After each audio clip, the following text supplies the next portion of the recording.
반갑습니다. 남성 불교심리학 산해진미 보만입니다. 여러분 벌써 이제 저하고 세 번째, 네 번째 강의 들어가게 됐는데요. 많은 피드백을 제가 여러 군데 이 루트를 통해서 듣고는 있지만 진짜 저번 녹화 끝나고 엘리베이터 타고 내려가면서 우리 이 BTN PD분께서 저한테 하신 말씀이 있었어요. 저 그 얘기 듣고 되게 기분 좋았습니다. 방송 딱 이제 촬영 끝나고 내려갔는데 뭐라 그러셨냐면 우리 전에 그 강의 들으면서 제가 주제를 하나씩 정해갖고 말씀을 드렸는데 지난 강의 주제 혹시 기억하세요? 뭔지? 덕분입니다. 맞아요. 고맙습니다. 덕분입니다. 제가 그 얘기를 했었는데 첫 번째 강의 오리엔테이션 빼고 첫 번째 강의에서는 제가 미안합니다 하고 사과하는 거 맞죠? 기억나시죠? 네, 미안합니다. 그리고 두 번째 강의에서 덕분입니다를 제가 말씀을 드렸어요. 근데 이 두 번째 강의를 마치고 엘리베이터를 타는데 저한테 그렇게 얘기하시는 거예요. 여기 앉아 계시는 어떤 분이에요, 지금. 아, 스님, 그러고 보니까 저는 덕분입니다라는 말보다는 이 말을 더 많이 썼대요. 덕분에보다 때문에라는 말을 썼대요. 이게 무슨 뜻인지 아시겠죠? 네. 당신 덕분에 제가 이렇게 행복하고 편안하게 잘 지냅니다가 아니라 당신 덕분에 내가 정말 행복해 라는 말이 아니라 당신 때문에 내가 힘들어를 더 많이 썼다는 거예요. 그거를 여기 계시는 우리 PD님 중에 한 분이 저한테 엘리베이터 앞에서 얘기를 하시는 거예요. 강의 끝나고. 그러고 보니까 선생님 정말 저는 누구 때문에, 너 때문에 내가 이렇게 힘들었어 라는 말은 많이 했지만 쟤 때문에 내가 불편해 라는 얘기는 했지만 누구 덕분에 제가 행복합니다라는 말은 잘 안 하고 산 것 같습니다 라는 말씀을 해주셨을 때 제가 정말 기뻤어요. 저는 오늘도 세 번째 강의 준비를 해왔는데 이 세 번째 강의도 역시 이 프로가 남성 불교 심리학이잖아요. 남성분들이 좀 연습하자, 훈련하자. 요거는 습관이 들어야 돼요. 습관. 아셨죠? 그래서 집안에서도 회사에서도 또 이제 외식할 때 식당에서도 그 식당 들어가면 이제 일하시는 분이 물하고 갖다 주죠. 그럼 인사하세요? 하세요? 해야 돼요. 해야 돼요. 이 강의를 들으시는 여러분은 꼭 하셨으면 좋겠어요. 갖다 주시면 고맙습니다. 감사합니다. 그리고 항상 주변에 있는 분들에게 덕분입니다. 당신 덕분에 제가 이렇게 행복하게 이렇게 살 수 있습니다. 고맙습니다. 라는 이야기를 입 밖으로 표현하지 못하는 사람들이 누구다? 대한민국 남자다. 너무 크게 대답하지 마세요. 아까 남자다 이렇게 얘기하지 마시고.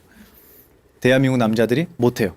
그리고 이 외국인들이 우리나라 남자들을 보고 다 그 얘기를 해요. 화난 것 같아. 표정이 맞죠? 웃질 않아요. 웃음에 인색해요. 왜 그럴까요? 어디 살아라. 남자는 맞아요. 해프게 웃거나 아무 데서나 실실 웃거나 말이 많거나 수다스럽거나 이러면 안 돼. 남자는 어떻게 해야 돼? 과묵해야 돼. 그렇죠. 나쁜 교육입니다. 아주. 왜냐하면 과묵하라고 해도 남자들이 얼마나 수다스러운지 아시죠? 뭐라고요? 한 잔 제가 그 얘기 하려고 그랬어요. 왜 맨정신에는 얘기를 못하고 우리 이렇게 얘기하잖아요. 곡식으로 만든 차다. 그죠? 이거를 마시면 왜 그렇게 말이 많아지느냐. 평소에 하고 싶은 말이 많았던 거예요. 근데 용기가 없었던 거예요. 그 얘기를 꺼낼 수 있는 용기. 그래서 여러분은 꼭 집에 가셔도 또 가정이 있으신 분들은 이제 아내분이나 가족들에게도 저거 드시지 말고 맨정신에 말씀하셔야 돼요. 이걸 드시고 얘기하면 누가 얘기하는 거냐면 술이 얘기하는 거예요. 그거는 진정성이 떨어져요. 그리고 그렇게 막 우리 취중 진담 이런 말 있잖아요. 그 노래나 나오는 얘기고요. 맨정신에 올바른 정신으로 예의 있게 정중하게. 그리고 제가 미안합니다, 덕분입니다 얘기할 때 첫 번째 조건이 뭐라 그랬죠? 눈을 제대로 쳐다보고 째려보지 말고 공손하게 눈을 정중하게 쳐다보고 내 속에 있는 이야기를 있는 그대로 얘기하는 거예요. 이거 연습해야 됩니다. 근데 이거 연습을 안 하면 이거 꺼내기 정말 힘들어요. 입 밖에 나오지가 않아요, 이 말이. 그래서 저도 아주 많이 노력을 했어요. 1번 미안합니다. 2번 덕분입니다. 여러분 해보셨어요? 아, 그래요. 꼭 해보세요. 집에 가서. 이거는 남자들뿐만 아니라 모두가 해야 되지만 특히 대한민국 남자들이 못하더라 이거를. 그래서 우리 같이 연습하고 훈련해보자 라는 의미로 2개의 강의를 제가 진행을 했습니다. 그리고 오늘 이 3번째 강의는 약간의 요청이 있었어요. 우리 이제 설날이잖아요. 그죠? 명절 때가 되면 여러분 즐거워요? 우울해요? 네, 확실히 물어봐야지. 우리 고사님 대답해 보세요. 전 즐겁습니다. 즐겁어요? 즐거워요? 네. 즐겁습니까? 네. 명절이 즐거우면? 애기다. 요 얘기가 있어요. 들어봤어요?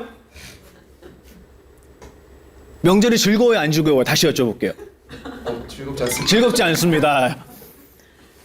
이게 웃자고 제가 드리는 말씀이지만 참 이게 뼈 있는 얘기예요.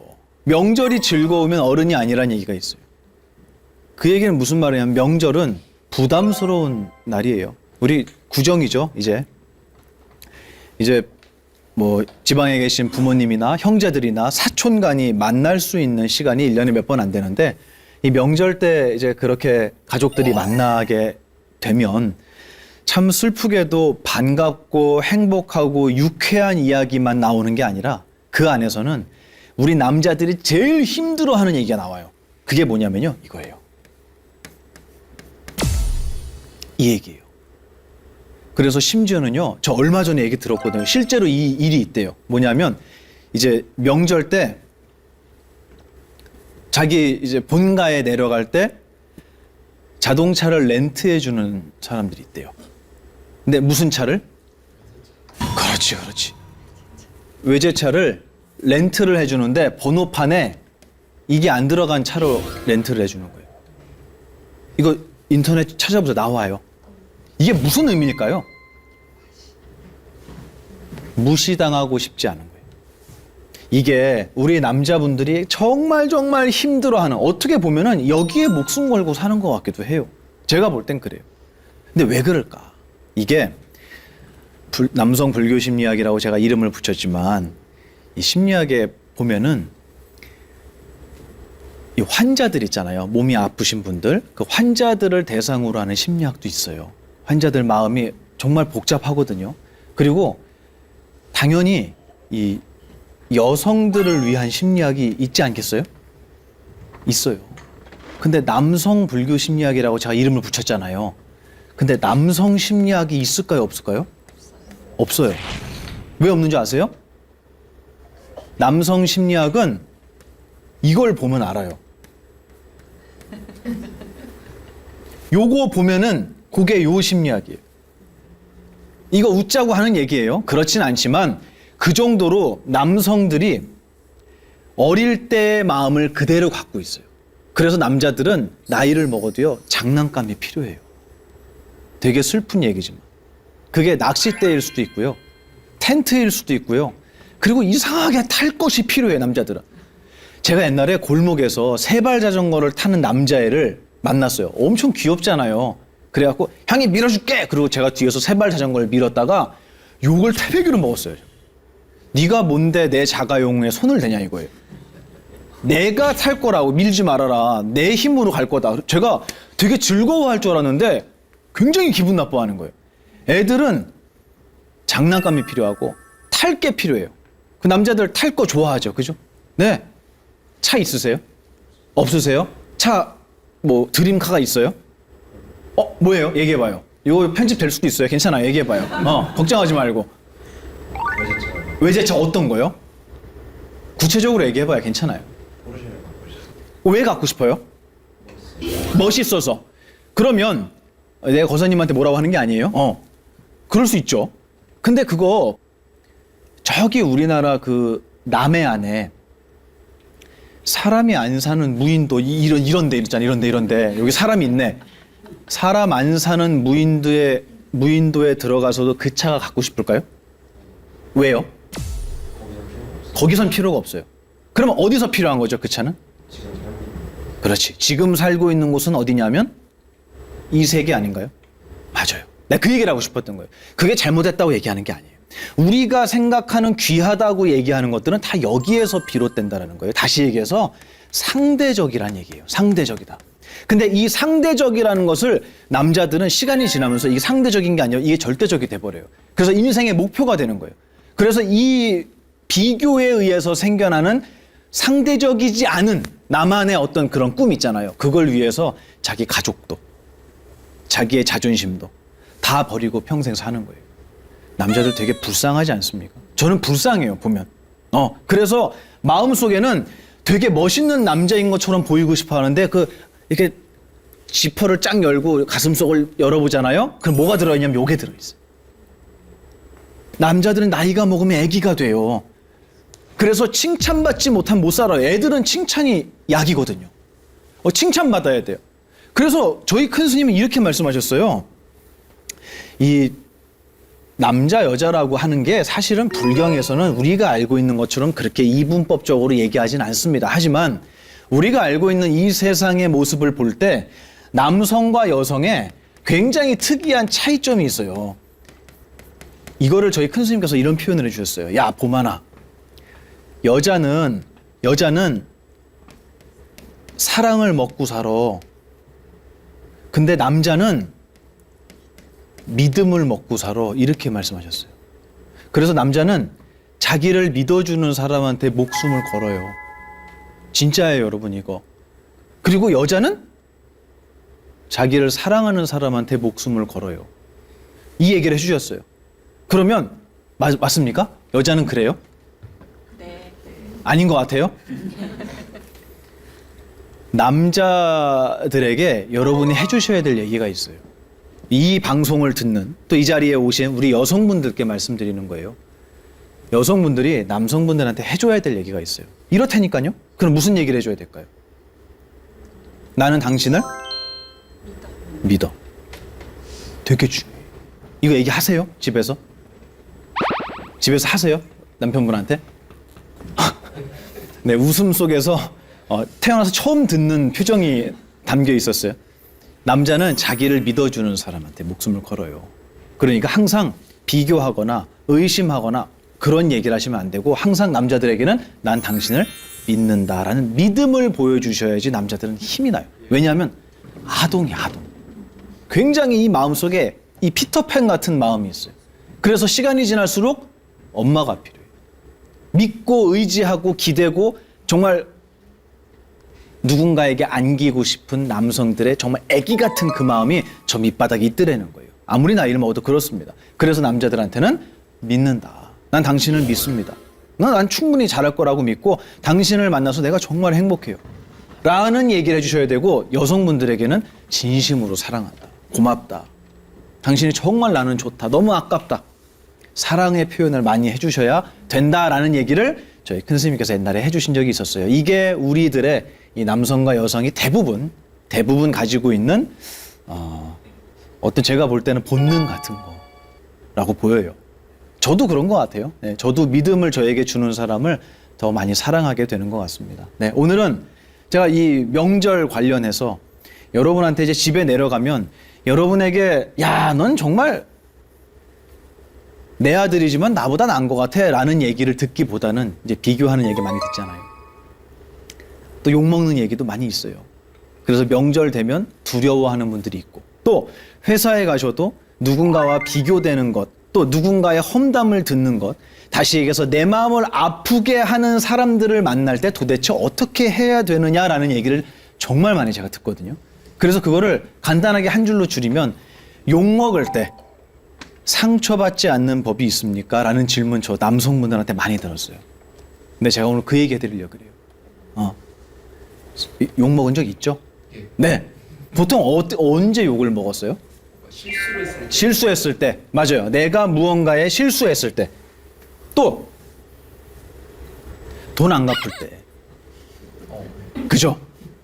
내가 원치 않았지만 그런 상황이 발생했을 때 나는 먹고 싶지 않은 욕을 먹게 되고 또 사회생활을 하다 보면 질투가 엄청 많죠. 제가 그랬죠. 남성은 무슨 심리학? 아동 심리학. 이게 농담만은 아닌 거예요. 질투가 엄청 많아요. 이제 사회생활을 하시다 보면은 스님 세계에도 질투가 있는데 여러분이 왜 없겠습니까? 그럴 때 내가 원치 않았던, 내가 노력하지 않아서 잘못된 게 아니라 어쩔 수 없이 잘못된 걸로 인해서 욕을 먹는 경우, 또 질투에 의해서 욕을 먹는 경우, 누군가가 나에게 험담을 하는 경우, 나는 그런 사람이 아닌데 혼자 오해해갖고 저한테 그런 얘기를 하는 경우가 분명히 있단 말이에요. 그때 어떻게 해야 되겠느냐? 쫓아가서 너 왜 내가 그런 얘기 안 했는데 나한테 그렇게 누명을 씌워라고 싸우는 게 맞겠느냐? 아니면 입 다물고 참는 게 맞겠느냐? 참으면은 화가 돼요. 그죠? 병나요. 근데 가서 싸우면 어떻게 될까요? 관계가 망가지지. 어떻게 해야겠느냐? 이 얘기가 오늘 주제예요. 그래서 세 번째 강의의 카피 문구는 뭐냐면요. 미안합니다. 덕분입니다. 세 번째. 사양합니다. 여러분 이 말씀 쓰세요. 이 단어. 잘 안 쓰죠 평소에. 이거는 남에게 입 밖으로 내라고 하는 오늘 알려드리는 게 아니에요. 이거는 나 혼자 마음속에 생각하는 거예요. 제가 경전에 있는 얘기를 갖고 와볼게요. 이 불경을 보면은 불경에 정말 셀 수 없이 많은 이야기들이 나오는데 짤막짤막한 이야기들이 많이 모여있는 경전이 있어요. 아주 유명한 경전입니다. 잡아함경이라는 경전이 있어요. 들어보셨어요? 아, 들어보셨어요? 잡아함경. 정말 짧은 경전들이 많이, 작은 짧은 경전들이 많이 모여있는 그런 경이에요. 이 잡아함경에 빈기가경이라는 작은 경이 또 들어있어요. 여기에 나오는 이야기예요. 이 인도에서 부처님이 계실 때에 바라문들이 있었습니다. 바라문. 바라문이 누군지 아세요? 들어보셨어요? 누구예요? 네, 부처님 제자 중에 공양을 해주시는. 아, 부처님께 공양을 올리는 분들? 모르겠어요. 아, 모르겠어요. 이 바라문은 뭘 얘기하냐면 인도에는 계급이 있잖아요. 네 가지의 계급. 무슨 계급이라 그래요? 카스트 제도라고 하잖아요. 그 네 가지 계급 중에 가장 위에 있는 사람들이에요. 그래서 이분들은 사제예요, 사제. 성직자들이었어요. 그 당시에. 근데 불교의 사제는 아니죠. 그죠? 수행자는 아니었던 거예요. 그래서 이 바라문들은 경전에서 굉장히 많이 등장을 하는데 부처님한테 놀랍게도 이렇게 불러요. 부처님을 부처님 이렇게 부르지 않고 고타마 이렇게 불러요. 무슨 뜻이겠어요? 고타마가 누구예요? 맞아요. 이름이 이거잖아요. 고타마 시타르타. 그죠? 부처님 이름이 고타마 시타르타였는데 부처님을 부처님 이렇게 부르지 않고 이렇게 부르는 거예요. 무슨 뜻일까요, 이거? 그렇지. 인정하지 않는 경우가 많았어요.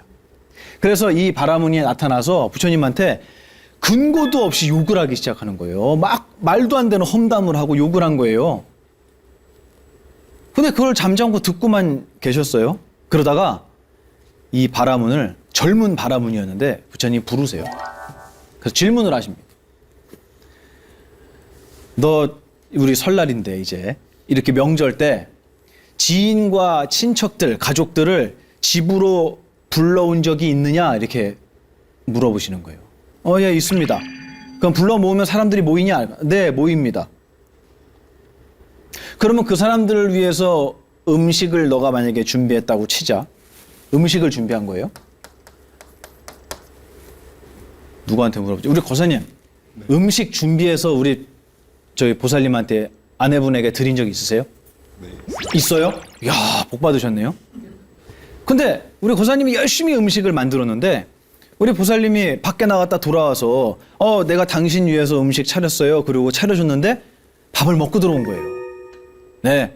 그래서 여기 부처님 똑같은 얘기를 하는 거예요. 친척들을 불러 모아서 밥을 먹어라 그러고 음식을 차려줬는데 다들 그 밥을 안 먹었어요. 사양했어요. 그러면 그 음식은 다시 누구 것이 되느냐고 물어보셨어요. 누구께 되죠? 포장을 해주면 되지 않나요? 뭐라고요? 포장을 아, 포장을 해주면 된다. 아, 이 배달 문화에 익숙해지신 분들은 달라요. 아니, 내가 고사님한테 맛있는 걸 차려드렸어요. 근데 정말 죄송하지만 제가 못 먹겠어요 라고 얘기를 하셨단 말이에요. 그러면 그 음식 다시 누구께 되죠? 차린 사람의 것이 돼요. 맞죠? 그 얘기가 나와요. 똑같이 나와요. 그 얘기 끝에 이런 말씀을 붙이십니다.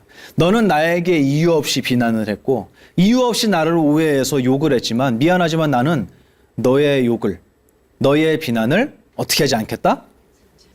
그렇지. 받지 않겠다. 먹지 않겠다. 라는 말씀을 하세요.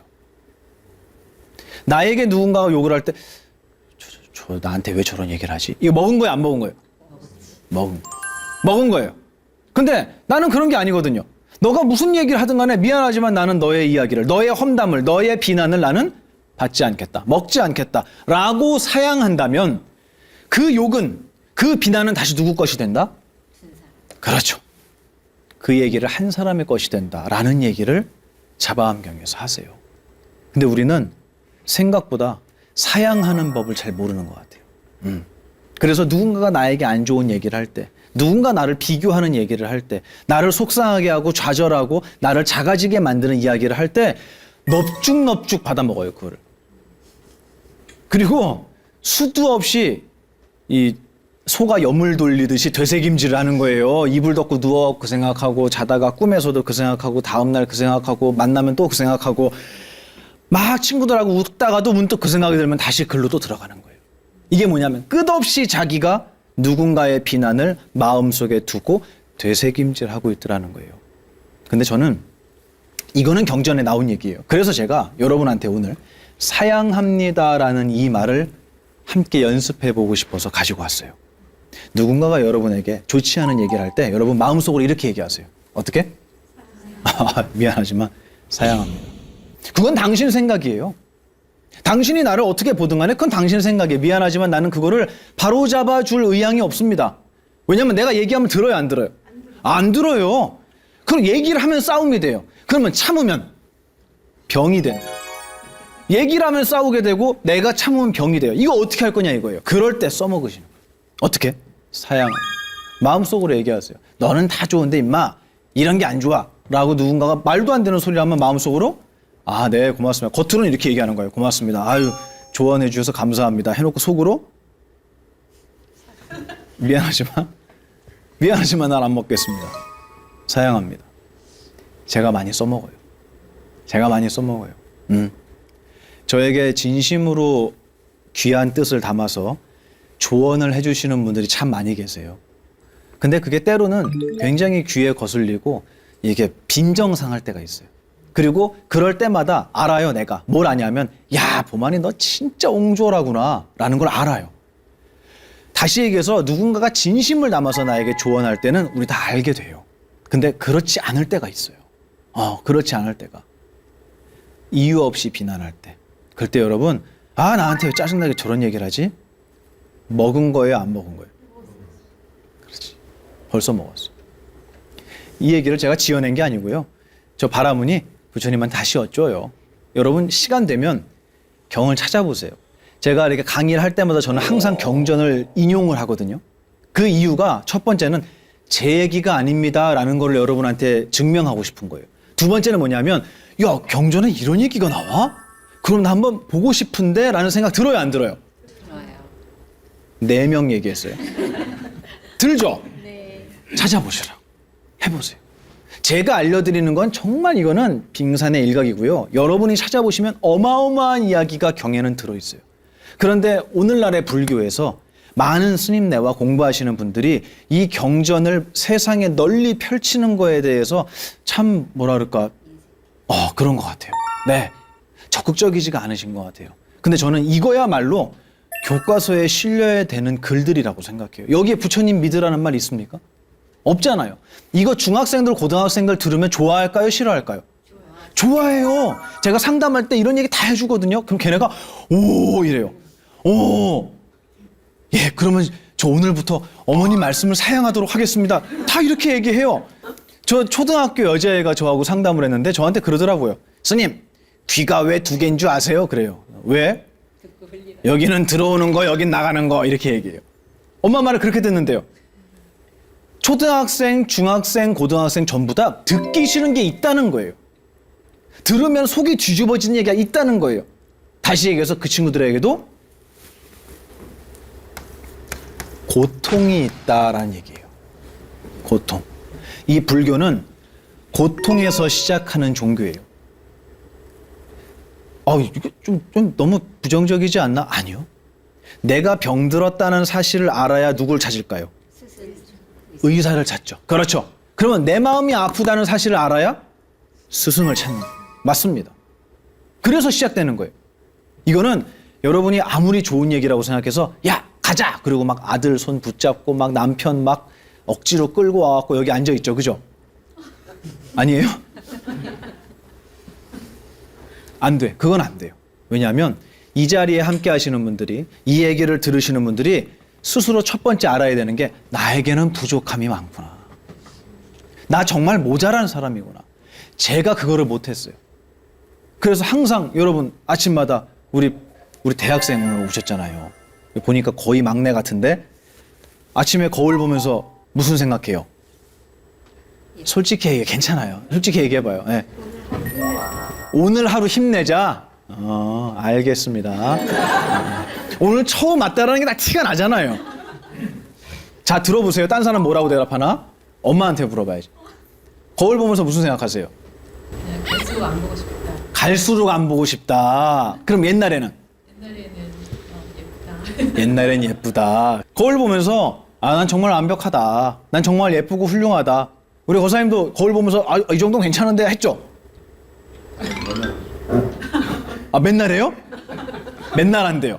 전 저런 분들이 좋아요. 약간 모자라 보이잖아요. 그죠? 농담한 거고요. 저는 그 자신감이 좋아요.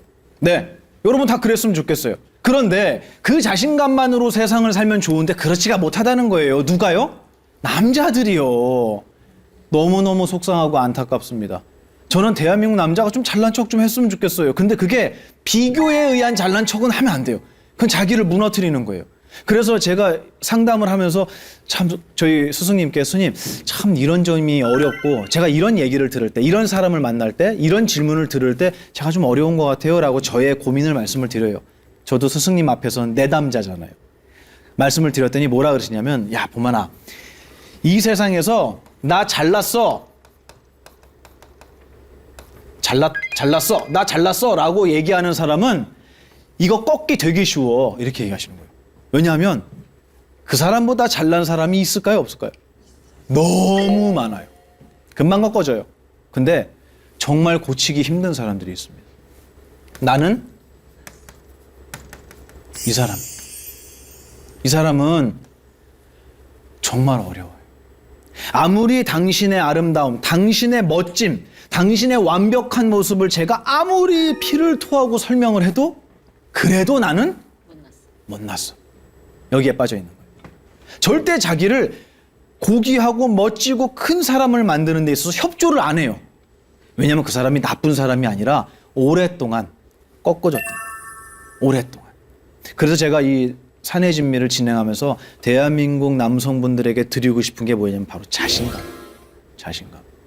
어떤 분이 저한테 물어보세요. 스님은 이렇게 강의하시고 이런 거 보면 사람들 많이 모여 있어도 별로 이렇게 긴장도 안 하시는 것 같고 긴장 안 해요.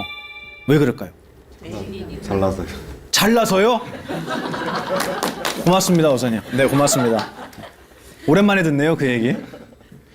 저는 어떤 생각이 드냐면 제가 이 자리에서 하는 이런 이야기들 있잖아요. 이거 누구 얘기일까요? 제 얘기예요. 제가 미안합니다를 못했고요. 제가 덕분입니다라고 얘기 못하는 교만한 놈이었고요. 제가 사양합니다를 할 줄 모르는 모든 얘기를 다 주워먹고 마음속에 간직하고 있었던 옹졸한 남자였었어요. 제가 그랬다고요. 근데 이거를 누구를 만나서 고쳤느냐? 누구를 만나서 뒤바뀌었느냐? 스승님을 만난 저는 아무것도 아니에요. 저는 아무것도 아닙니다. 저 혼자는 이런 거를 알아낼 수가 없어요. 여러분에게 제가 잘났다고 앞에서 떠드는 사람이 아니라고요. 저는 여러분보다 조금 더 일찍 정신적인 스승님을 만나 뵐 수 있었던 복을 가졌던 사람이에요. 그건 확실해요. 전 복이 많은 사람이에요. 남성분들이 물어보세요, 저한테. 스님 되게 자유로워 보여요. 행복해 보입니다. 스님 되게 당당해 보입니다. 맞아요. 저는 옛날에 비하면 저 정말 그렇게 된 것 같아요. 그리고 그 모습을 보고 많은 사람들이 나도 저 스님처럼 되고 싶다를 얘기해요, 저한테. 저는 진심으로 고맙습니다. 저는 아무것도 아닌 존재지만 그렇게 생각해 주시는 것이 마치 보만이 너 수행 잘하고 있어? 너 부처님 말씀 그대로 잘 따라서 공부 잘하고 있어? 라고 여러분이 저한테 칭찬해 주시는 것 같아요. 그리고 저의 인연이 닿는 한 제가 이런 모습, 이런 가르침을 많은 사람들에게 전하고 싶어요. 이거는 보만이의 이야기가 아니에요. 여러분 모두가 갖고 있는 이야기예요. 그래서 제가 중학교 2학년짜리 남자애한테, 남학생이에요. 고등학교 이제 3학년, 이제 이번에 20살이 됐는데, 그 친구한테 상담을 하면서 너는 이렇게 멋있는 존재야. 너는 이렇게 다칠 수 없는 존재야. 너는 부족함이 없는 완벽한 존재야. 근데 왜 사람들 앞에서 웃지를 못하지? 그런데 왜 사람들 앞에서 눈을 똑바로 쳐다보지를 못하지? 왜 사람들 앞에서 저는 누구고요? 어느 학교 다니고요? 저는 나이가 몇이고요? 제 이름은 이렇습니다. 라고 자기소개를 못하지? 저희 사내진미의 커리큘럼 중 하나가 자기소개 있어요. 다들 긴장하세요. 이제 그때 방청객이 그날 비일 것 같아요. 제가 볼 때. 내 소개할 줄도 몰라요. 맞죠? 이것도 배워야 되는 거예요. 왜 못하냐고. 완벽히 갖추고 있는데 우리는. 제가 그 얘기를 이 청소년들한테 많이 했어요. 근데 이 친구가 엄청 많이 변한 거예요. 그래서 어머니가 어느 날 아들한테 그랬대요. 아들, 너 진짜 많이 변했다? 이렇게 얘기를 했대요. 감동한 거예요, 엄마가. 너 정말 진짜 많이 변했다. 보만 스님하고 상담하더니 이렇게 얘기를 하니까 그 녀석이 대답을 어떻게 했냐면, 어머니, 보만 스님이 그러셨는데요. 저는 변한 게 아니고요. 본래 모습으로 되돌아간 거래요. 이렇게 얘기를 했다는 거예요. 그 녀석이. 고3짜리가. 여러분 어떠세요? 멋지죠? 그 어머니가 저한테 이렇게 얘기하더라고요. 스님, 이 19살짜리 이 녀석한테 너의 본래 모습으로 돌아간 거지, 너 옛날에는 엉망진창 개차반이었는데 너 교육받고 보만 스님 훌륭한 대단한 스님 만나갖고 너 이렇게 멋있어졌어 라고 얘기를 다 한다는 거예요. 근데 그게 아니라 너의 본래 모습이 이렇게 위대하기 때문에 너 잠깐 멀리 갔다가 본래 자리로 돌아온 거야. 넌 원래 멋있었어 라는 얘기를 이 친구에게 대한민국 세상 사회에서 누가 그런 얘기를 해주겠냐는 거예요. 스승님. 네, 맞아요. 없어요. 저는 그게 여러분이었으면 좋겠어요. 대한민국 사내들이 그런 역할을 해줬으면 좋겠어요.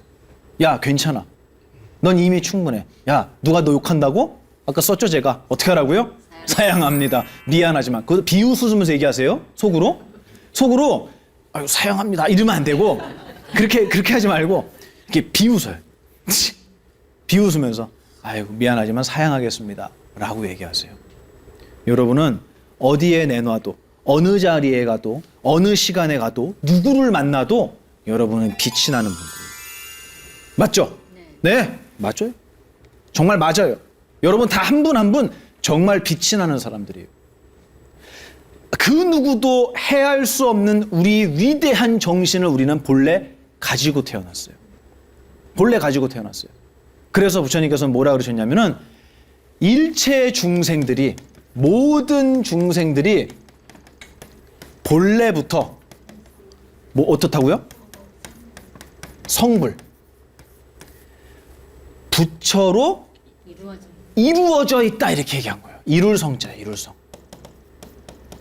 열심히 공부, 일체 중생들아, 열심히 공부해서 부처를 이루어라 이 얘기예요. 이게? 아니에요.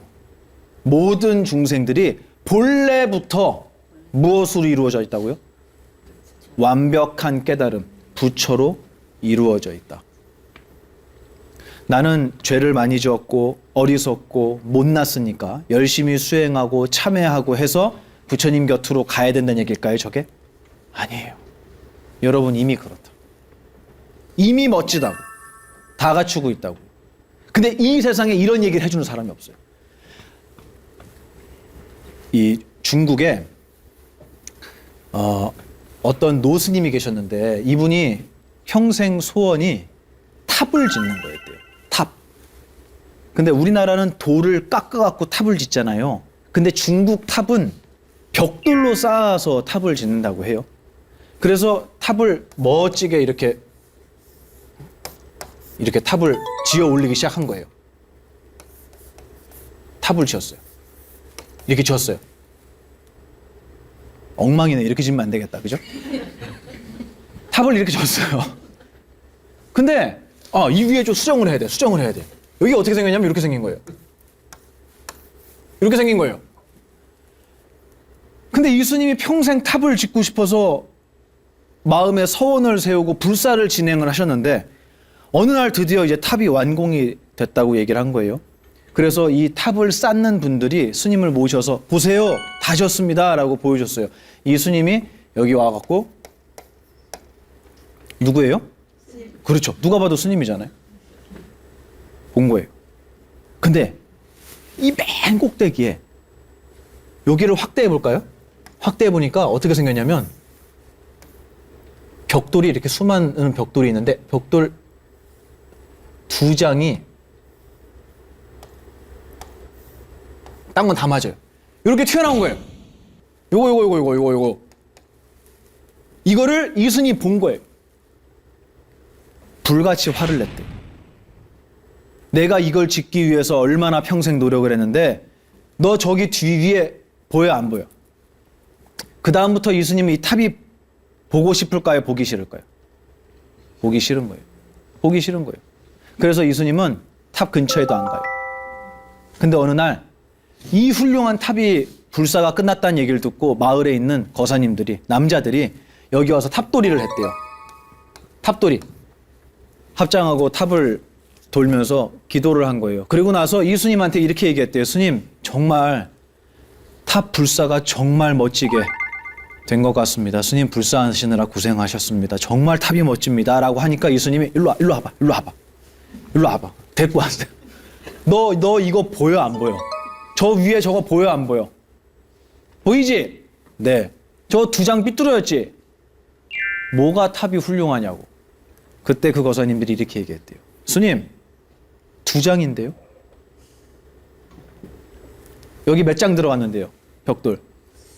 수십만 장 들어갔어요. 그 중에 몇 개 튀어나왔다고요? 근데 우리는 뭘 봐요? 그 2개를 봐요. 저는 이게 대한민국 남성들 같아요. 너무너무 잘하고 최선을 다하고 있지만 부족한 것들이 있어요. 어떻게 없겠습니까? 저는 없겠습니까? 저도 있어요. 저도 수행을 하고 있는 수행자잖아요. 저도 부족함이 있습니다. 저도 교만함을 스스로 발견하고요. 저도 저 속에 미련함이 있어요. 네, 여러분 다 있습니다. 근데 유난히도 대한민국 남자들은 그것을 지적당하고 살았어요. 어디서? 사회에서. 어디서? 가정에서요. 네, 당신한테 정말 고마워요 라는 말보다는 누구네 집은 이렇다던데, 누구네 집 아빠는 이렇다던데, 회사에서도 마찬가지예요. 야, 여기 옆부서 누구는 그렇다던데, 야, 너 전임자는 이랬는데. 수도 없는 비교와 차별 속에서 남자들이 병들어가고 있었어요. 그래서 처음에는 그게 별거 아니었다가 한 번 듣고 2번 듣고 하니까 남의 비난이 정말 병적으로 자기에게 고통으로 다가오기 시작하는 거예요. 그래서 조금만 누군가가 자기에 대해서 불편한 얘기를 할 것 같으면 폭발합니다. 폭발해요. 피해의식이 폭발을 하는 거예요. 그게 어떻게 발현이 되냐면 술로 발현이 되고요. 분노로 발현이 되고요. 또 집에 안 들어와요. 또 어떤 분은. 부부싸움 안 하냐니까 안 한대요. 왜 안 하냐니까 집에 들어와야 싸우죠. 이렇게 얘기를 하더라고요. 수많은 방법으로 남자들이 살구멍을 찾아서 가요. 그래서 제가 큰 저수지 옆에 제가 살고 있는데 그 저수지에 이 한여름에 8월 달에 낚시꾼들이 와요. 그러면 그 뜨거운 한여름에 물 위에다가 보트를 띄워놓고 낚시를 하는 거예요. 어떻겠습니까? 정말 너무 덥죠. 제가 그걸 보고 그랬어요. 큰 스님, 저분들은 낚시를 진짜 좋아하시나 봐요. 그랬더니 큰 스님께서 뭐라 그러시냐면, 야, 집이 싫은 거야. 이렇게 얘기했어요. 우린 남자들이 속상하고 힘들면 어디 가야죠? 집. 맞아요. 집에 와야 돼요. 맞아요. 집에 가요? 힘들 때? 네. 너무 긴장해서 네! 이러시는데. 맞아요. 집에 가야 돼요. 집에 가서 내 속상함을 표현할 줄 알아야 돼요. 그리고 그 얘기를 가족들은 어떻게 해줘야죠? 들어줘야 돼요. 근데 남자는 울면 안 돼. 우리 배웠잖아요. 그죠? 네. 남자는 울면 안 돼. 힘들다 그러면, 아이고, 당신만 이래, 밖에 나가서? 뭐 이렇게 징징대 집에 와갖고 듣기 싫게 환도 때려쳐 그럴 거면 이렇게 나오면 안 되는 거예요. 아셨죠? 아셨죠? 그게 아니라 그랬구나. 힘들었겠네. 우리 맛있는 거 먹을까요? 우리 재밌는 얘기 할까요? 당신 어떻게 해야 내가 좀 기운을 내게 해줄 수 있을까요? 애들도 마찬가지예요. 아버지가 속상한 마음이 들면은 애들한테 얘기하세요. 괜찮아요. 야, 아빠가 오늘 회사 갔는데 이런 일이 있어서 걔네가 알아듣든 못 알아듣든 상관없어요. 아빠가 그래서 오늘 되게 속상했어. 걔네는 그게 무슨 말인지 몰라요. 하지만 한 가지는 알아요. 뭐? 그렇지. 우리 아버지가 노력하고 계시는 거 나는 안단 말이에요. 근데 남자들 그 얘기 해요, 안 해요, 집에서? 안 해요. 안 해요. 하셔야 돼요. 입을 여세요. 우리 대한민국 우리 남성분들 입을 여세요. 괜찮아요. 징징댄다고 누가 놀리면 넌 맨날 징징대냐? 그러면 오늘 배웠잖아요. 어떻게 한다고? 사양합니다. 이렇게 하시면 돼요. 나에게 보인 것은 내 앞에 있는 것이지 내가 될 수 없다. 보는 존재와 보이는 것이 마주하고 있는 상황에서 우리는 보인다라는 생각이 일어나는 거예요. 그러면 바꿔볼까요? 누군가가 나에 대해서 이런저런 얘기를 했어요. 욕을 했어요. 그럼 내가 그 욕을 들었어요. 그럼 나는 욕이에요? 욕을 들은 놈이에요? 욕을 들은 놈이에요. 욕 아니에요. 맞죠? 여러분은 슬픔을 느끼는 존재고요. 분노를 느끼는 존재고요. 여러분의 우울함과 여러분의 짜증을 다 보고 있어요. 그래서 내가 짜증나라고 얘기할 수 있었던 거예요.